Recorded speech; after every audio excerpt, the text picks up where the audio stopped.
Hello అండి, ఇవాళ నేను చికెన్ చేస్తున్నాను. చికెన్ కోడికూర పాలకూర వేసి కాంబినేషన్లో వండుతున్నానండి. ముందుగా నూనె పోసుకోవాలి. పల్లి నూనె వాడుతున్నానండి నేను. నాన్ వెజ్లోకి పల్లి నూనె చాలా బాగుంటుంది. నూనె కాగిందండి, ఉల్లిపాయలు వేసుకోవాలి. సన్నగా తరుకున్నాను.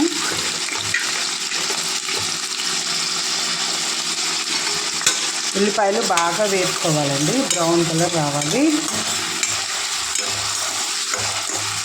గరం మసాలా వేసుకోవాలండి, లవంగ, చెక్క, బిర్యానీ ఆకు.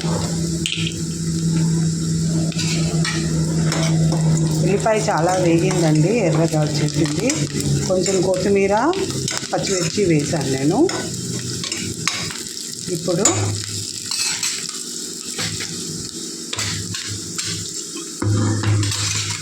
శుభ్రంగా కడుక్కున్న చికెన్ని వేద్దామండి. నీట్గా కడుక్కొని నీళ్ళన్నీ వడగట్టుకున్నానండి. కిలో చికెన్ అండి ఇది.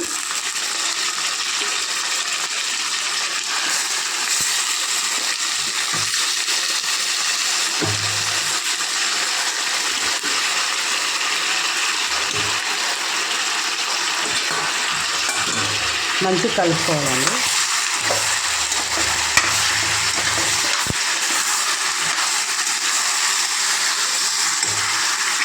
బాగా నీళ్ళన్నీ ఎగిరిపోయే వరకు, చికెన్లో నీళ్ళు ఉంటాయి కదండి, అవన్నీ ఎగిరిపోయే వరకు ఉడకబెట్టుకోవాలి.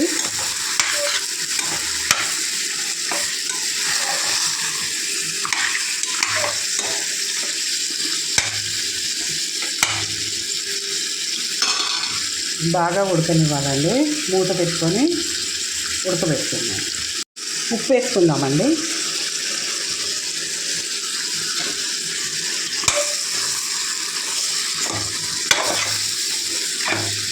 బాగా కలుపుకొని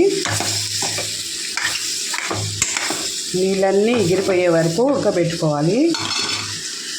మూత పెట్టుకుంటానండి. చికెన్ వేగిందండి. ఇప్పుడు అల్లం వెల్లిపాయ వేస్తాను. 1.5 స్పూన్ అండి.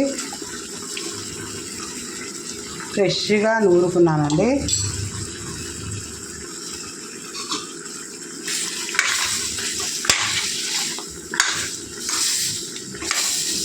బాగా కలిపేటట్టుగా బాగా కలపాలండి. అల్లం వెల్లిపాయ మొత్తం వేగేటట్టుగా, ముక్కలకు పట్టేటట్టుగా బాగా కలుపుకొని వేసుకోవాలి.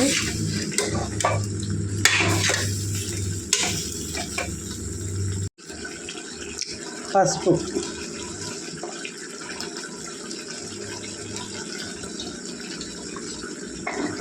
కావాలండి. ఒక 1.5 స్పూన్ అండి, పెద్ద స్పూన్.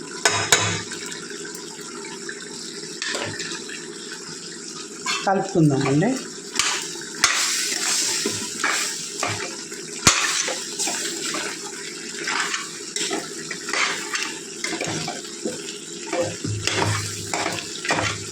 పోసుకుందామండి.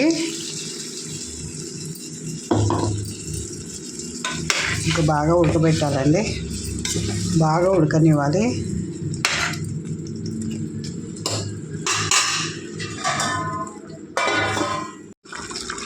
ఆల్మోస్ట్ 80% ఉడికిందండి కూర, చికెన్.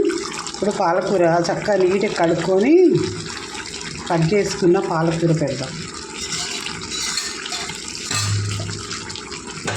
4 సార్లు కడుక్కున్నామండి. కడుక్కొని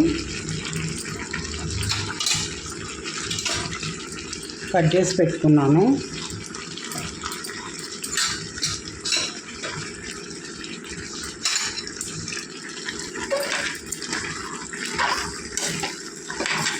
బాగా దగ్గరికి రానివ్వాలండి.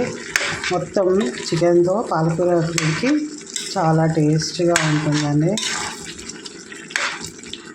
ఆల్మోస్ట్ 80% ఉడికింది. ఇప్పుడు చికెన్ పాలకూర ఉడికితే కొంచెం ధనియాల పొడి అండి. రోజు రికార్డ్ చేయొచ్చు.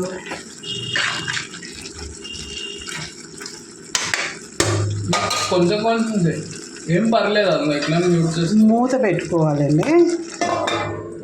బాగా ఉడికిందండి చికెను. కొంచెం సెమీ గ్రేవీగా పెట్టాను, మరీ అంత డ్రైగా అయితే బాగోదు. అందుకోసం కొంచెం సెమీ గ్రేవీ బాగుంటుంది. అన్నంలో కానీ రోటీలో కానీ చాలా బాగుంటుందండి కర్రీ. మీరు ట్రై చేయండి. ప్లీజ్ సబ్స్క్రైబ్ మై ఛానల్ అండి. Thank you for watching my video. Thank you.